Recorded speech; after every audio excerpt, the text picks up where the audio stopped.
Welcome to Live Courageously podcast. Sorry for a slight late delay today. We have a little tech issues. It always works that way. This is show number 21 of 2023, and I'm your host, John Duffy.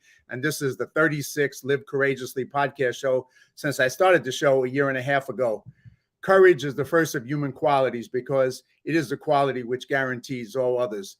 And Live Courageously has been the conscious theme of my life for the last 3 years since the beginning of the pandemic in 2020, and it's been an unconscious theme of most of my life. And if you haven't seen the previous 35 podcasts with some of my amazing, courageous friends sharing their powerful stories of overcoming all odds and going on to live powerful lives and making a difference in the world, you can watch them on my John Duffy Live Courageously YouTube channel. And I have another 75 plus friends planned to be guests on future shows. So please subscribe to my Live Courageously YouTube channel at Duff Square Film and keep coming back every Sunday at 2 p.m. Today, my guest is Michael Mike. And Michael is the founder and owner of DFTV Network and DFTV Sports. The DFT brand was created to help families, mostly fathers, dealing with child support, CPS, and divorces in the USA. And by using sports and dropping in helpful hints and training, Mike was able to bring awareness to parents looking for civil solutions. As a result, Dads, Fathers of Texas was formed, and its national counterpart grew to assist over 7,000 families throughout the states of Texas, California, Tennessee, Mississippi, Oklahoma, Arkansas, Georgia, Florida, New York, Minnesota, Nevada, and Washington. The company was formed to educate and assist today's fathers by helping them to understand the legalities of family courts and the role of the Office of the Attorney General in their cases. Over 78% of all cases are resolved through mediation without going through court and clogging the court's dockets. Other accomplishments of Dads and Fathers of Texas as a result of assertive programs are recognized by the Texas family courts for spearheading the process of child support resolution through mediation. And by being the forerunner of this resolution tactic, up to 6 out of 10 fathers selected to participate in the program had updated terms instead of jail time, revised child support terms that the custodial parents actually received, and greater familial peace. Over 90% of the participants are still compliant. Selected and awarded top 50 most influential businesses in Dallas County by the Dallas-Fort Worth Community Network, a coalition of Dallas County Commissions, Dallas City Council, Dallas County in 2013, 2014, and 2013 and 2012, Dallas County Dispute Resolution Center, Family Mediation Volunteer of the Year, and former 3-year board member of the Fatherhood Coalition of Tarrant County. Entrusted to train hundreds of men who are released from incarceration on family, non-custodial parent, child support, and parenting issues through the Texas Reentry Program of Tarrant and Dallas County since 2011. He's received hundreds of emails and thank you cards from satisfied customers. Michael authored and published the book Victory Over Visitation, which is on Amazon in 2015, and also second book, 60,000 Sex, exclamation point. And after stepping aside from mediation, Michael Mike has continued to use DFTV Sports to help fathers in professional sports stay active in their children's lives. At this point, I'd like to welcome Michael Mike to the show. Thank you, brother, for joining me today. Absolutely. Mm-hmm. You've had a long history. I usually like to open my show and, with 2 questions. And the first one was, where did we first meet? If you remember, where was our first time that we met face to face? Our first encounter was when I was helping Termite in Houston, right before he did his movie review filming in Houston. And then from there, he connected us right during that time period. So that was our first introduction. Yeah, and this is a picture of me and Termite. And I don't know if you know Tony Garcia. I think he was also there filming with you. Yes. Tony's also a dear friend of mine and Termite's as well. He was in Iraq with Termite. He was doing security when Termite was over there during 2003 and 2004. Oh, wow. And then this is just another picture of us from that event that time, me with Termite and a bunch of his boxing friends. You probably know a lot of them. I got a chance to just meet them for the first time. Right. But tell us a little bit, that's my first question. My second question is, it was great meeting you. And you did you were doing live streaming of that press conference for us at the time. And that's when we got a chance to kind of connect. And then it was kind of small world because it turned out we're also friends with another friend of ours, Melissa English, who Yes. been working with you and working with me in different capacities. So, never expected I would meet you in Texas and find out that we were all connected, right? Right, So, right. Goes to the world is real small when you start networking. absolutely, man. Absolutely. The other question I like to ask, and for you, you've obviously done so many different things in your life. What does live courageously mean to you?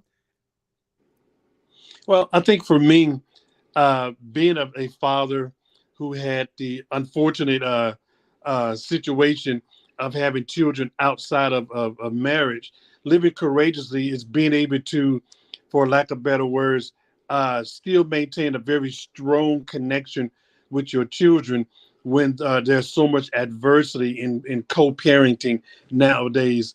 Not only the personalities of two people, but also a system designed to monetize conflict.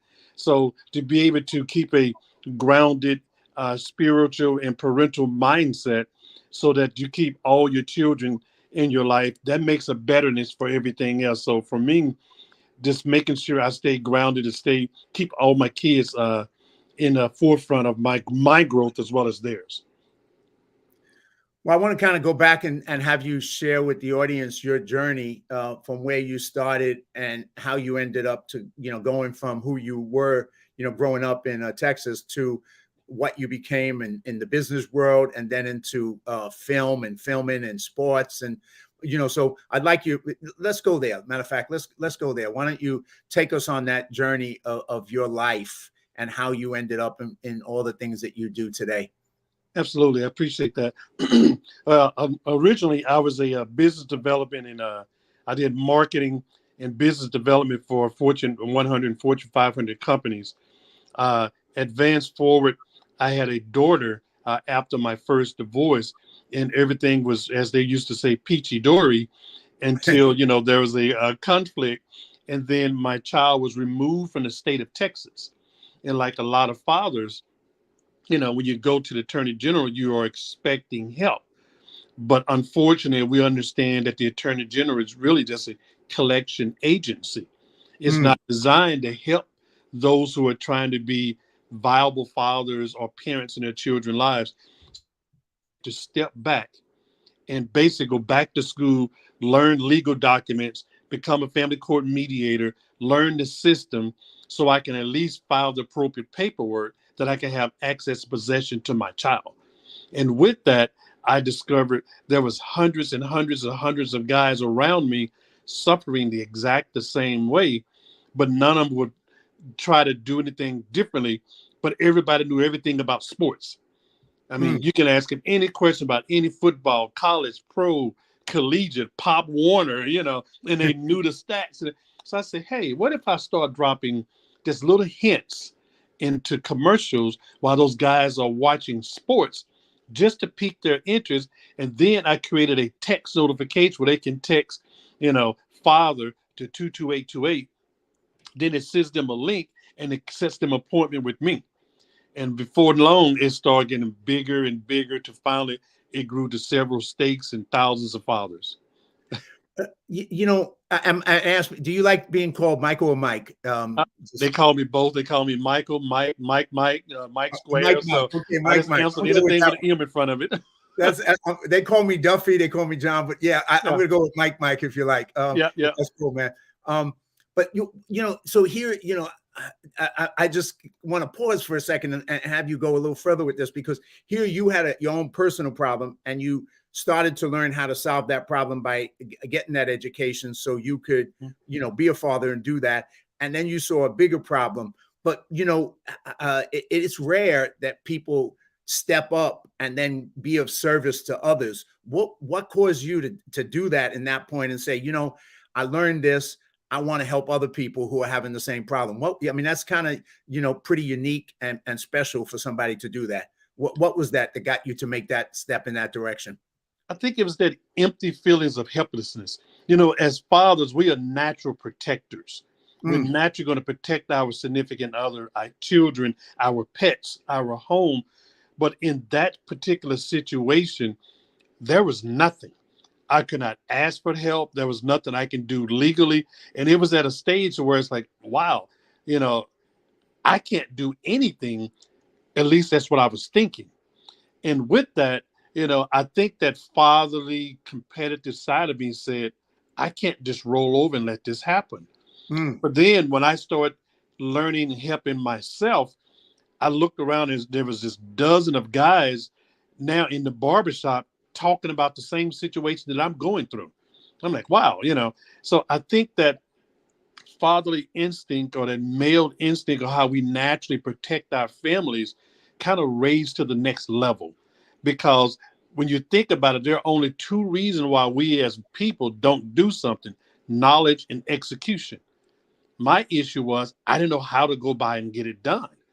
Once I got the knowledge, then executing was easy. Then from there, you know, being a man that loved helping others, when you see dozen and dozen of men every week talking about the same thing you're going through, and all you have to do is put together a template or a self-help booklet or something and say, here you go, read. Oh, you can't read, here's an audio, you know, or here's some people that I met, you know, and then it grew to volunteer attorneys, document writing. So it was one of those things where it just kind of evolved because, you know, I guess I was one of those fathers that just could not accept the answer no, you know. So Well, that says a lot about your character, but you know that you weren't that guy who was willing to take a no, and you weren't that guy that was willing to just give up and let it be what it was, which wasn't a positive solution and would make life better. I know you have a quote that I saw on your site. I just want to put up for a second, which I just thought was very powerful for people to see, and that's this: it's easier to build strong children than repair broken men. And Frederick Douglass, and I know you have that up on your on one of your pages. yes, sir. And as a powerful quote, and I think especially in this time now more than ever. And you were someone who stepped into the breach and said, I'm going to be somebody who's going to try and deal with that so I can help them when they're children and help them as parents so that they can solve that problem. But it took courage, I think, and it took action on your part where you could have just focused on yourself and you didn't. So, I mean, I think that's pretty damn admirable to be that guy who was willing to do that and then reach out and say, let me help others. Absolutely, sir. Because you think about during my journey, I discovered really there's only 2% of fathers that do not want to be in their children's lives. 2%, which means 98% would love to be a parent in their children's life. Unfortunately, being a good parent doesn't pay the bills for the states, you know. And with that, how do you give the state what they want and still become a parent? And that's what the juggling act had to be done, you know. And you think about it, at birth to age 4 is a critical time, both legally as well as parenting, because your child is developing his or her personality and what their mode is going to be from birth to age 5. But you have from birth to age 4 to convince the state whether you are or not the father. Otherwise, the state is going to grant a lifetime decision for you. Wow. You know, and most guys didn't know that. So they put it off. The next thing you know, the kid is 4. And now whether the child is yours or not, the state said you are obligated for life, you know. And, you know, unfortunately, there's several fathers who went out and done things outside of wedlock. Hence, we have the problem.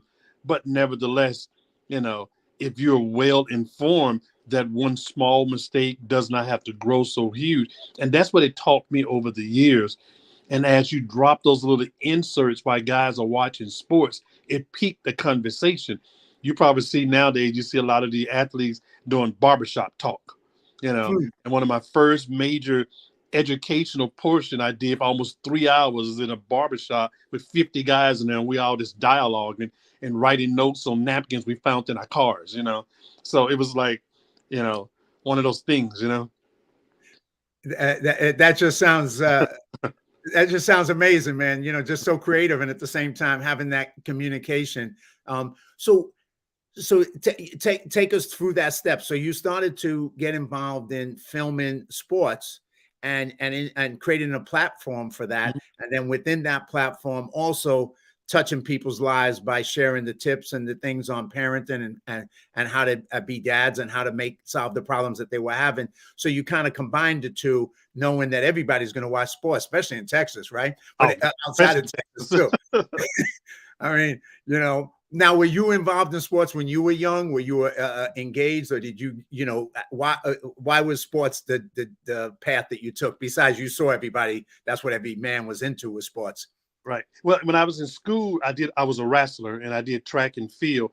I didn't jump into sports and actually I got grown in my early 20s. And then I was a speedster. So I did flag football, soccer, and racquetball.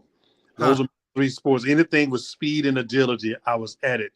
But then I think what really made me focus on sports and filming, because if you film a 60-minute show, you have 12 to 15 minutes of advertisement time.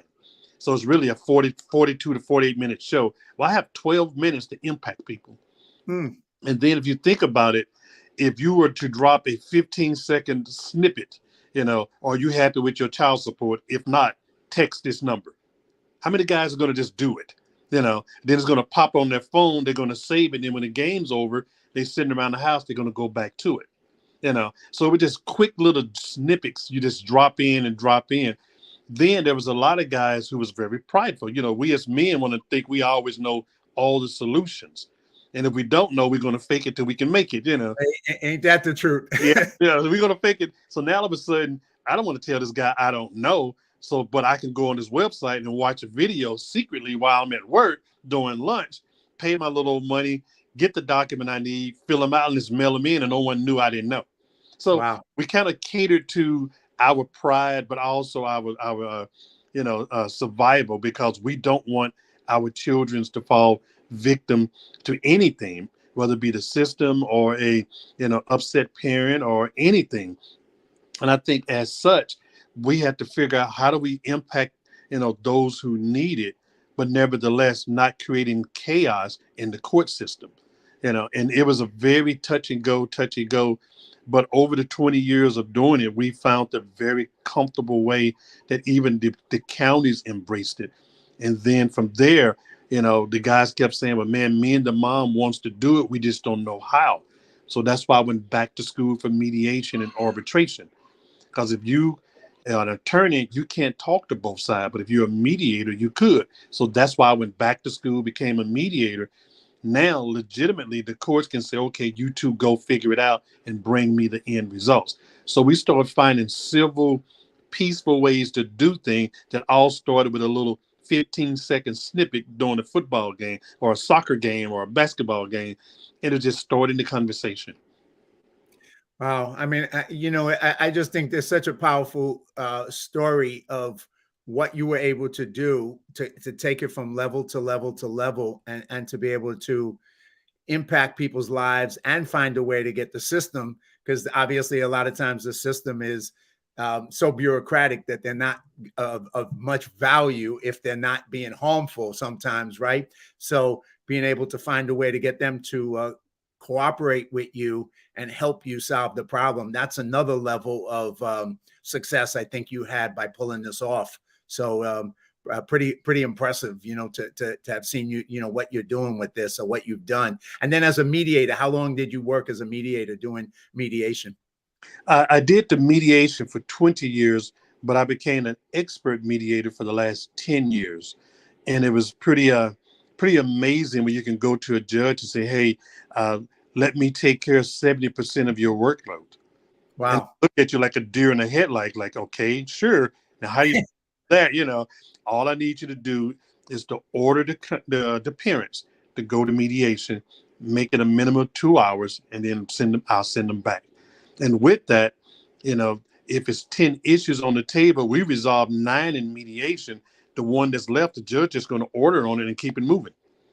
Wow. So tell me, Mike, you went from mediator to expert mediator. What are some of the things that, because mediation is such a powerful tool, What are Right. the things you learned and to apply? Because a lot of times when people get into conflict, it's an emotional reaction. It's, Right. people are hurt, people are hurting each other, that, and everybody's right. Both sides are right and the other side's wrong. But, getting people to get from whatever place they are and stuck in those places to get to the center and find a way to overcome and cooperate and come up with solutions. What are some of the things that, the tools that you use, and how effective is that in people's lives? Because I think, it sounds like you played a major role in helping resolve a lot of these issues with people. Oh, absolutely. I put together a 25 question survey where the first 5 to 10 was designed almost like a duh. It was simple questions like getting to both sides to say yes. So the first question would be like, did you guys meet each other and really care about each other? Well, yeah. You guys, had a couple of kids together. Yeah. Early on, Remind them of those things, right? yeah. You start reminding them of the fun part. Then you That's right. go to, so what did you like most about that person? What happened to make you disconnect? So by the time she tell her side, he's tell his side, I see all the similarity and I see where the disconnect was. And probably 80% of it was a breakdown in communication. She Wow. thought one way, like they say, men's are from Mars and women's are from Venus. Well, what part of Venus is she on? So I can send him a jet over there to go say hi to her. And you start out, because I found out if you can get them to say yes 3 to 4 times early on, it lowers the guard. Wow. And then from there you ask questions that they both going to highly agree upon. Well, you both do want what's best for the child or children, correct? You want to make sure they don't make mistakes and get harmed. Oh, absolutely, sure. So if there's a way you could do that, would you be willing to at least bend just a little bit? Yeah, I can bend a little bit. Uh, Now got you moving in the. So then when I get to the more complex questions, it requires a little bit more finazzle. And that's when you go to the law and say, well, if you go to the judge, they're either going to do A or B. Which one benefits you? Well, neither. Then let's see how we can figure this out ourselves. wow. And And so you use that pressure of like, well, you can let them do it, but it's going to be a lot worse for you. I'd worse. Yeah, and it always is, right? Yep. Or you can resolve it yourself, and then it's going to be better for both of you. And Yep. why wouldn't you choose that? You gave them two options, right? The bad option and the good option. Right. And which one You they got the choose? real bad option, and you got the let's work together option. A Exactly. lot of times, most of them didn't know there was even an option. That's true. They go there, sign the paperwork. Here's your, child support card. We'll get your money. Bye. Right. Most of them didn't realize when they got government assistance, automatically they got on child support. So there was hundreds of cases where neither one even filed a conflict against the other, but because the way the system is set up, if you're getting government assistance, the government want to collect their money from somebody, or whoever's the non-custodial parent is going to be the person they're going to collect it from. Now he or she is mad at the opposing side, but they didn't do anything. Right. And unfortunately, what I hear you saying too, and not knowing much about it in specifics of this, is that the system is not necessarily set up the way it is to benefit both parties, but it's set up to benefit itself. Oh, most definitely. Because you think about the Office of Attorney General child support system makes over $30 billion a month. Wow. So they're not trying to give up that kind of money. So, Right. but I always tell a person, if you ever want to fix something in the legal system, just read down to you see the word however. And when you see the word however, there's your solution right there. From however down is going to be your solution. And with that, by giving these mothers and fathers just simple fundamental knowledge, kind of like stuff that we grew up on when families actually sit down and had a conversation, you know, well, why did you do that? And why is it versus yelling at each other? We just go back to the fundamentals of life. Just have a conversation. Yeah, well, that old school stuff. I know there's a quote which I post sometimes, and I don't know if it's from him or not from him, but it's attributed to Denzel Washington, and it talks about those old school values, right? Yep. And you realize, I mean, there's a lot of strong things that went along with those things where we had that kind of a connection, and we took care of people the way we did, and just that old school kind of way of doing things. But, there's so much I could talk about just this topic alone, because your experience and what you've done, I think is definitely a lot to learn from and impressive. But I want to kind of move you forward, because you got so much other things you've done, so beyond that, then you started a DFTV, which is and you'll tell me what the initials are, network, and then you started a DFTV Sports. And so how did you get into doing sports, filming, learning live streaming, doing camera work, doing all of it? How did you do that? And then not only did you learn how to do it, you created all these bigger entities to help you promote it. So share that journey with us. Yeah, it was funny. DFTV is really Dad's Father's Television. Right. But it was hilarious. I was doing Dad's Father's Television, and I had the privilege of being in front of a room full of women that fussed at me about, well, Dad's Father, what about us moms? So I got rid of the words Dad's Fathers and used the acronyms DFTV. So now they didn't know what DFTV, some thought it was Dallas Fort Worth, So it kept me out of hot water. And then I actually learned how to do filming by the old way we used to do things. Well, if I turn on camera A and hook that to a microphone B and connect that to that C, I should get D.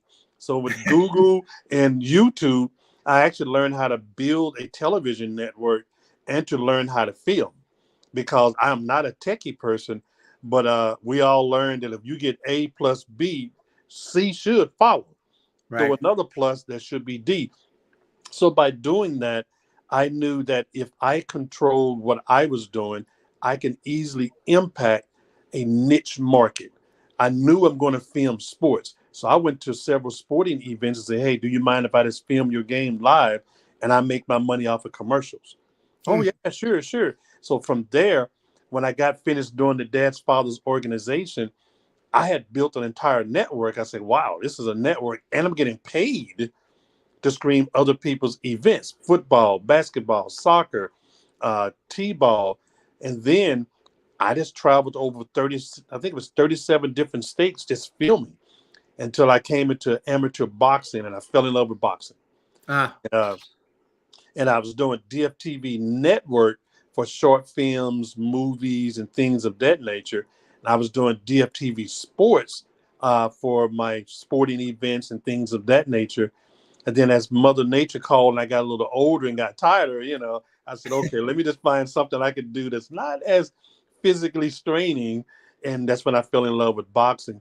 So I was able to take a network that we use to train men and families in all 50 states and keep it and turn it into a business. Because by the time I came to a network, I had over 230,000 fathers, name, address, phone numbers, zip codes, mothers, sisters.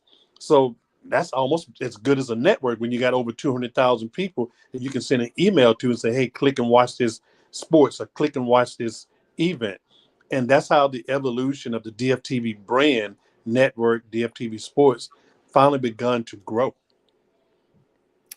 Well, let me just take a minute break here. I want to play a little sponsor commercial, and then we'll come right back. Just give me a minute. Alrighty.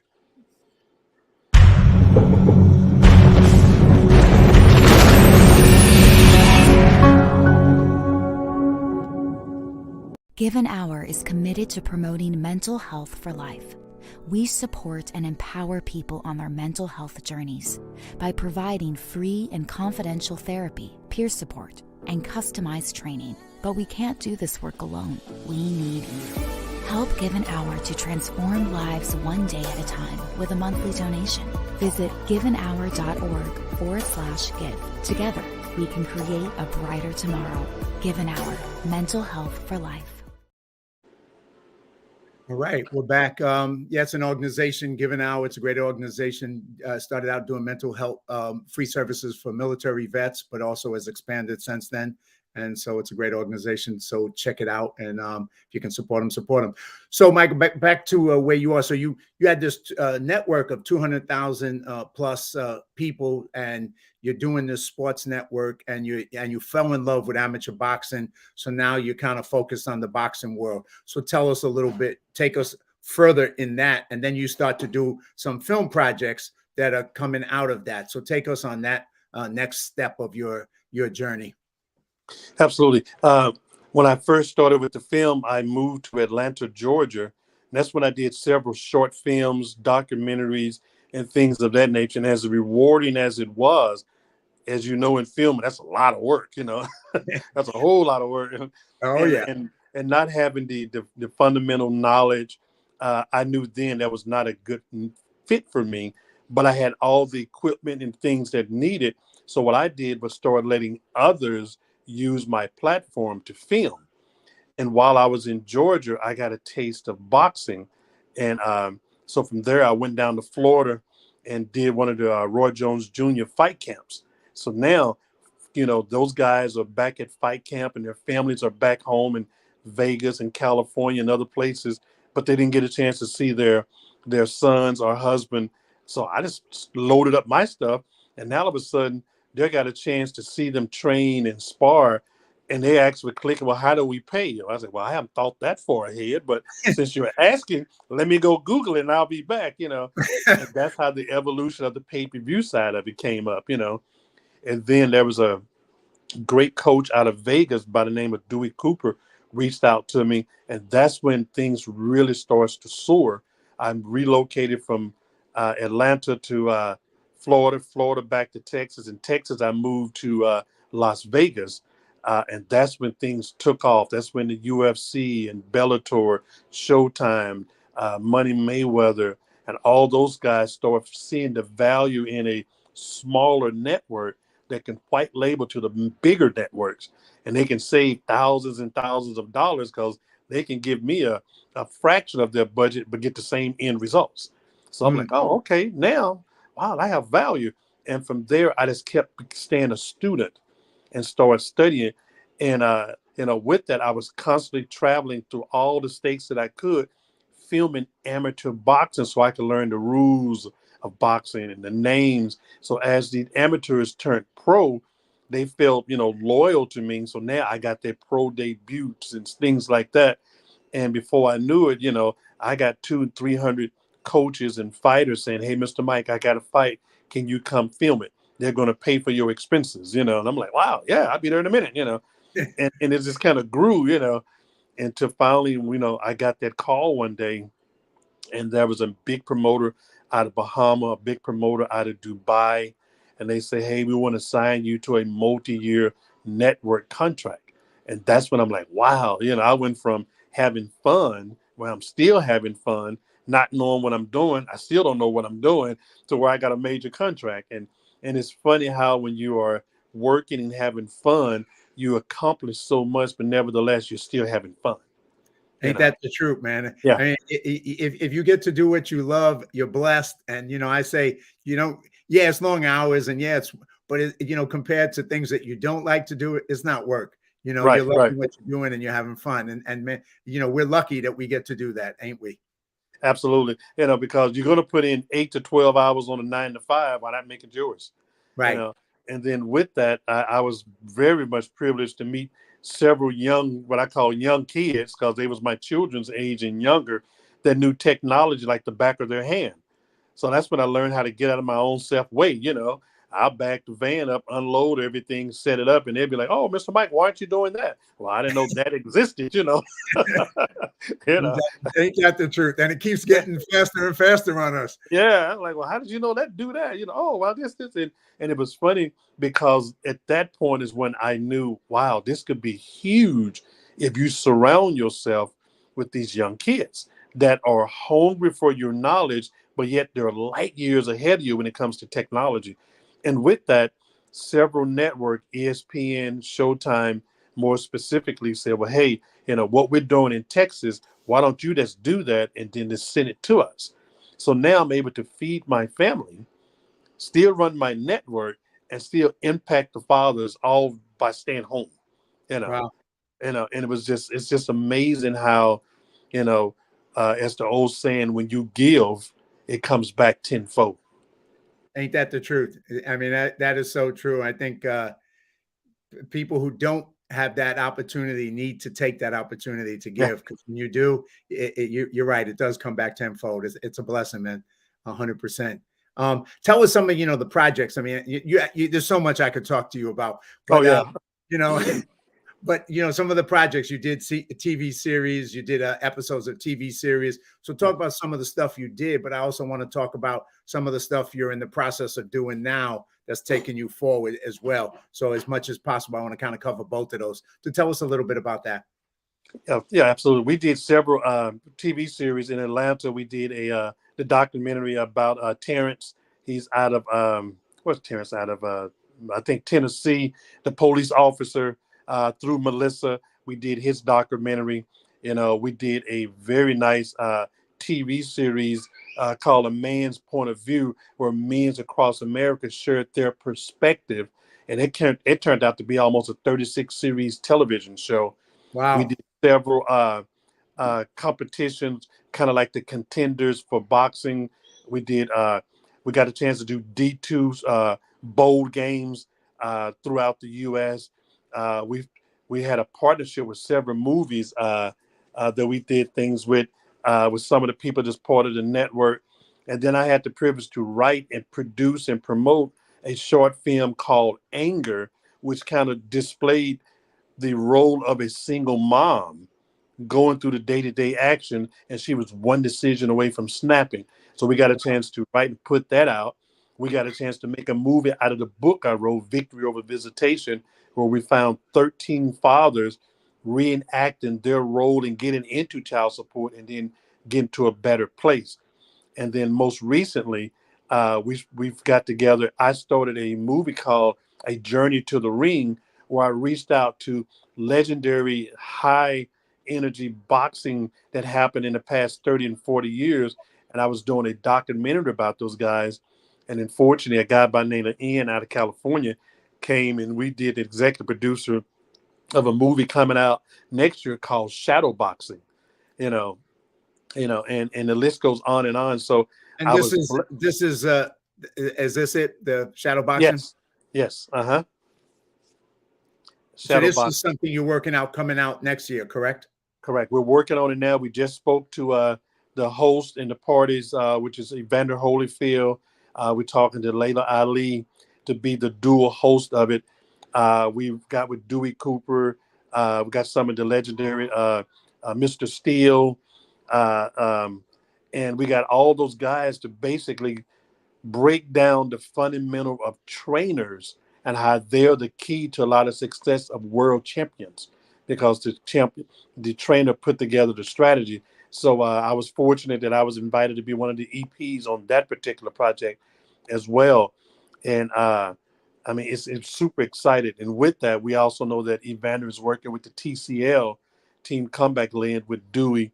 I got a chance to work with those guys on that as well. So although my bread and butter and fun is boxing, it also allows me to showcase some of these legends, their success and new projects they got going on, like Evander got his documentary coming out. Roy Jones Jr. got his coming out. Former just got his coming out. And I'm just fortunate, I was able to get with some of these guys and help work with them on that. Mike, when you started out and you were doing business when you were younger, did you ever expect to be doing the stuff you're doing today? Nowhere near. Nowhere near. It's so funny. I'm not even a techie person, but yet, and I'm not even a movie buff. I can't tell you movies that happened last year, much long 30 years ago. But it's one of those things where I've always been a people person, and about being in business development and business strategies, I've always been able to listen, come up with a strategy and a solution, and then implement it, which is pretty much life, learning how to listen first and speak second. Well, pretty much that philosophy I grew up with. Most people thought I'd be an attorney, because of my hard-headedness, But, in the business I'm in, I never thought I would be where I am. Although I've always been curious, how does television networks work? How do they charge a football game millions of dollars? So I've always been curious about that, but I never thought I'd be in the conversation with things like that ever, that thing you just said is so powerful. Listen first and talk next, right? And I think for people to realize, I mean, obviously, I think it served you well as a mediator, because being able to have the gift of listening is a powerful gift, because, people need to be heard. And most of the time, nobody listens. Nobody Right. listens to them. They talk and they wait so they can talk. They're not listening. So, being able to be a good listener as a mediator, and a good listener in business, and a good listener as a people person, allows you to do all the things you are. And it's a skill. If you don't have it, you can learn it, but you got to want to be able to do it. You got to be willing to take a pause, hold yourself back, and really listen to what people are saying, so you can, it'll take you very far. So I just wanted to kind of echo that. But so once again, you got all this stuff going on. You got shadow boxing coming up. What are some of the lessons you've learned, lessons that you'd want to share with people in life that you've learned through this journey that you've gone on, both as a mediator, as an advocate for fathers, in the film world, and boxing, all the different multiple hats that you've worn? What are some of the lessons you would love to share with people and tell them that, would be something for them to pay attention to? I think the one thing I learned that I continue to learn is patience, and then be persistent. I never dreamed that I would be in this profession, but nevertheless, because I was wanting something, I was patient enough to learn, first of all, what is it that I need first in order to be successful. And I think that what I've learned is patience first, do due diligence in trying to understand and listen. Don't hear a person, listen. And then after that, execute. Because once you understand what's needed, now you're able to really jump on board and implement it. Secondly, don't be afraid to change directions. I mean, here I am, as a teenager, I was very good with my hands. As a young adult, I got off into sales and business and marketing. As a mid-aged man, I got into child support.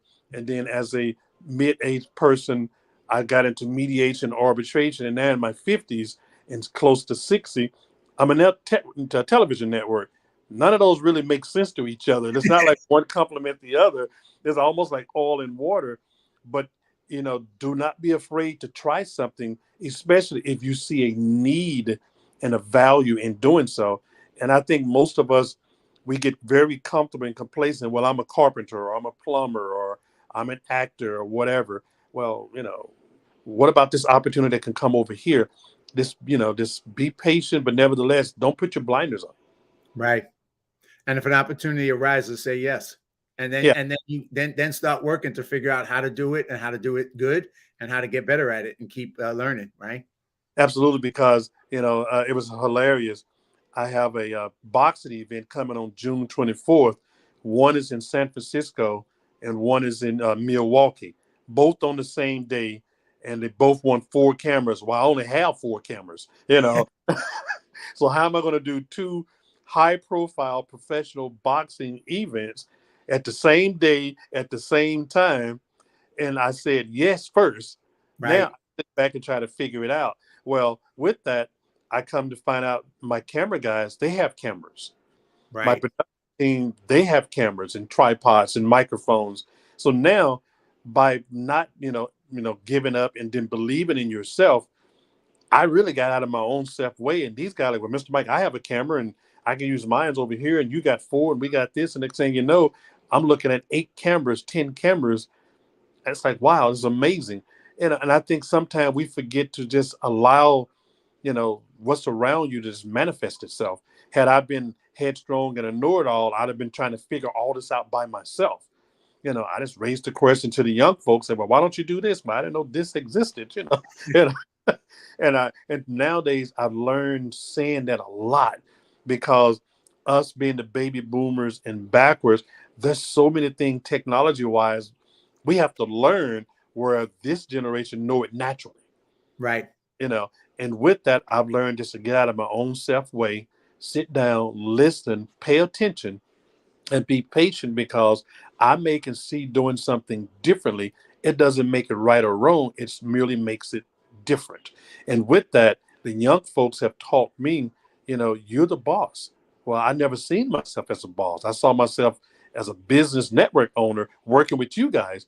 But now that's where Mr. Mike, you better go and find us some more work to do because we'll be done with this tomorrow. Like, oh, okay, and it's just one of those things. Just embrace what comes before you with an open mind and a humble heart, and you'd be surprised the opportunities that comes along. You know, you got to say that one more time. Yeah. Because that is powerful. It really is. You just got to embrace it with a humble mind and an open heart, because a lot of times we get so headstrong that we know, well, I know how to operate my network, but I really don't know how to operate my network because a youngster came in 5 minutes, showed me stuff I didn't learn in 10 years, And, so when you have a, humble heart and an open mind, you'd be surprised how much you can really, really learn, 100%, man. I think, for all of us, especially older, but any age, that is so true to say. Now I know you also have a few more things. We talked on a call before you got to this. There's another thing you're going to be doing soon, right? Beyond all this, isn't there another adventure that you're going to take on in a mental health or something? Right. Yeah, absolutely. A couple of them. I just want to share some of that with the audience too, because it sounds like you ain't going to stop. That's for sure, right? Right. I'm supposed to retire next year, but yeah, what that means, right? That means I'm going to work harder. That's right, exactly. Well, I was fortunate to because of the fathers.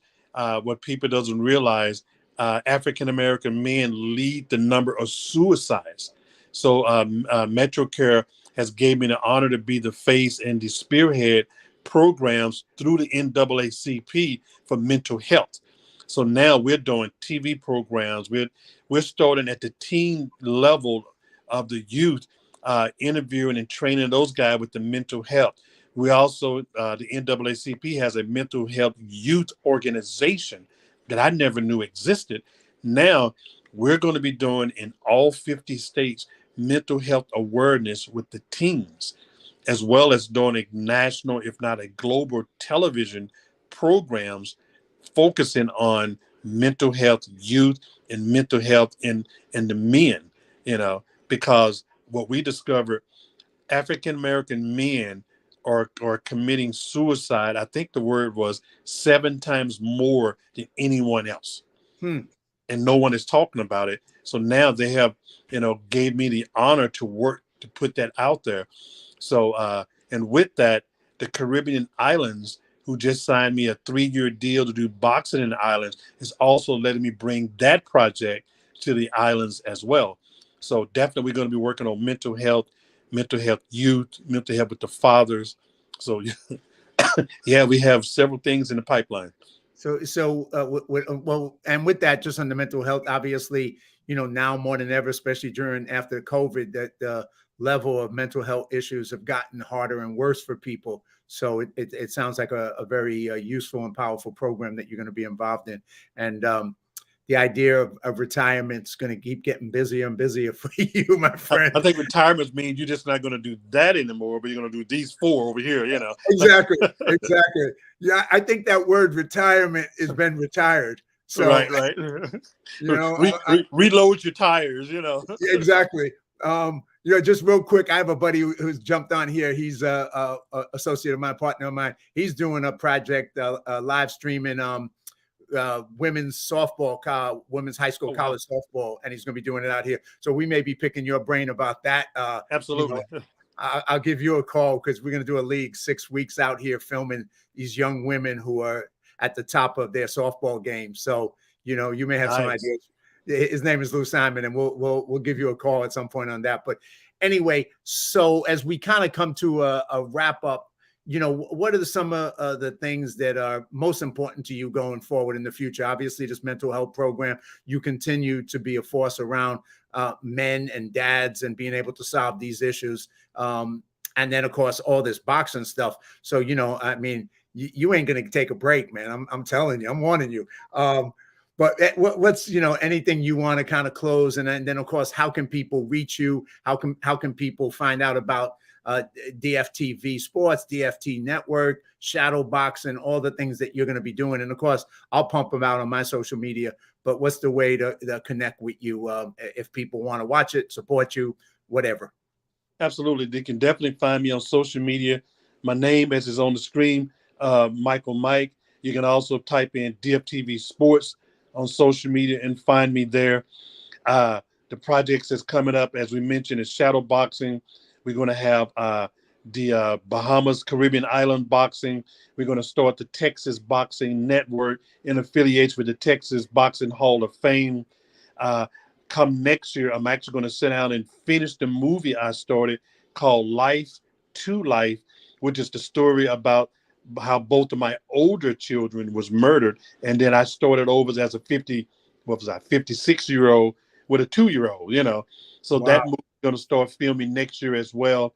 And you can see all the, and follow me on platform. You can see the growth and development of all those things, the Bahamas boxing or the Caribbean Island boxing, Dubai, the movie, as well as mental health. I typically post things at least once a day about everything that I got working on. And so obviously people can go to Amazon to see the book that you wrote. That's on Amazon, and the name of it is Victory Over Visitation. So Yes. people can go to Amazon to get that. Where can they check out, if they can, any of the documentaries that you've already produced, or even the series? Is that on the internet somewhere that people can take a look at any of that? It's on DFTV Network, which I'm restoring because we just signed a deal. Well, we're about to sign a deal with DCTV Dallas because Texas is going to have FEMA, the soccer Super Bowl in 2020. Okay.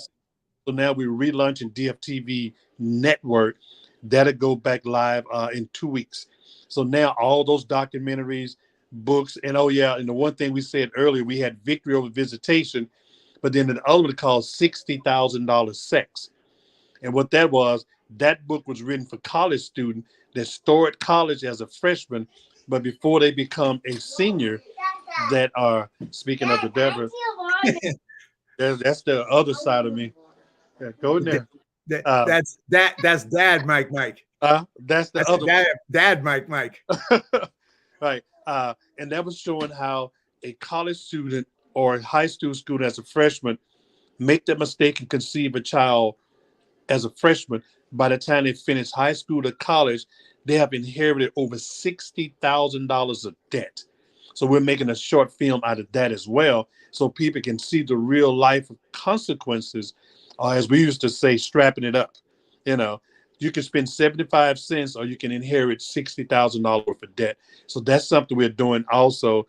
And on the platforms and social medias, I'll be adding those as time come along. So DFTV Network is going to showcase all the movies and documentaries we have coming out. And DFTV Sports is going to continue to push forward in the sporting industry, because we're talking about the 7-on-7 Pro, which is ex-NFL players starting their own 7-on-7 football league after they finished the pros, the NFL, to stay busy. So that's going to be on DFTV Sports Network also. So there's so many things that's evolving as time progresses.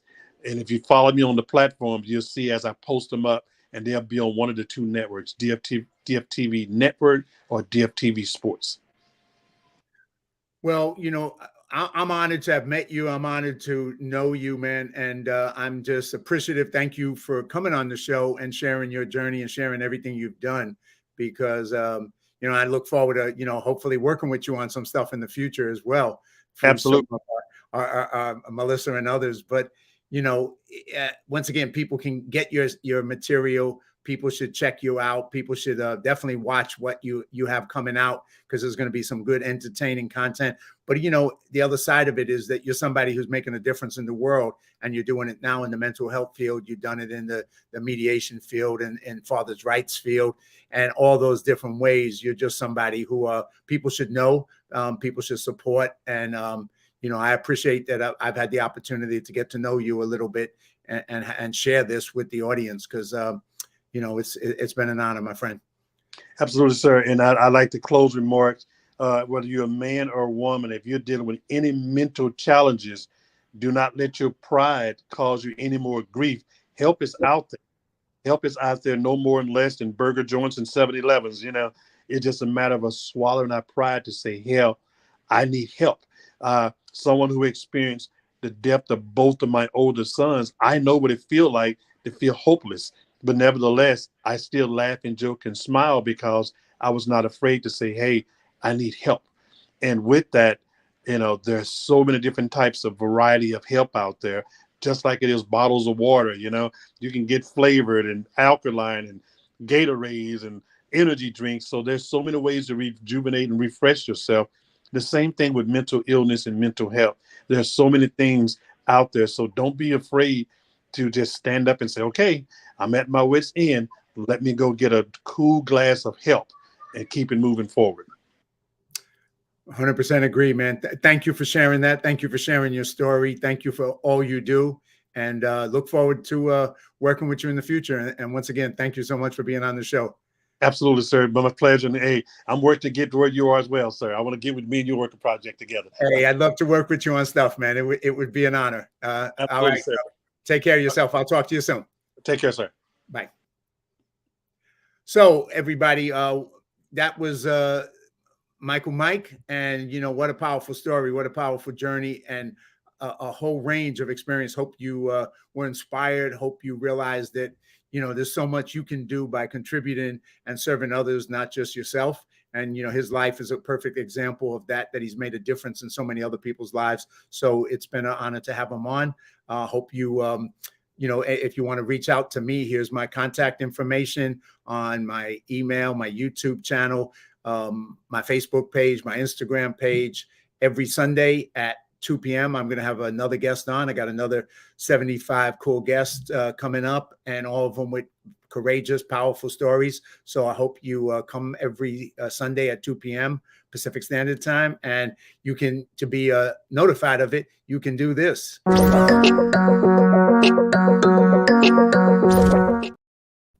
And so you can subscribe, and you can subscribe on the YouTube channel. And that's where it is right there. So just grab that link, put it in your Google thing, and go subscribe to my YouTube channel so you can come and watch it every Sunday. I hope you enjoyed the show. Thanks for joining us. And until I see you next Sunday, have a great week. Make your life a masterpiece, and God bless.